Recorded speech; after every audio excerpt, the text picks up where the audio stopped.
من سیڤانە خەلیل ڕەشید خوێندکار لە پۆلی 12 لە کۆلێژەکانی یونایتد ساینس لە کۆلێژی سلێمانی نمونەیی کچان کە لە تاقیکردنەوە ویزاریەکاندا پلەی نوێمە بەدەستێنا لە سەر ئاستی هەرێمی کوردستان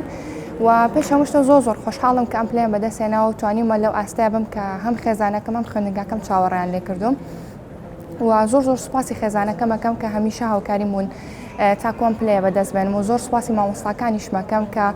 هەموو کاتێک یارمەتی دەرمبوون لە هەموو ڕۆیەکەوە و خوێندنگاکەم بە هەمان شێوە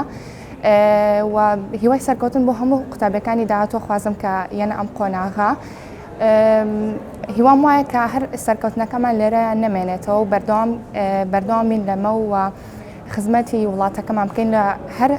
بوارێکی ترە کە ئیش بکەین لە داهاتوودا و زۆر خۆشحاڵم کە قوتابی ئەم خوێندنگەیە بووم چونکە هەمیشە هەر لە سەرەتاوە پاڵپشتمان بوون تا گەشتون بەم قۆناغانە بەو پرۆگرامانەی کە ڕێکیان خستۆ بۆمان ئەو بەشە ناوخۆیان کە بۆیان کردوینەتەوە و زۆر خۆشحاڵم دووبارە و زۆر سوپاس.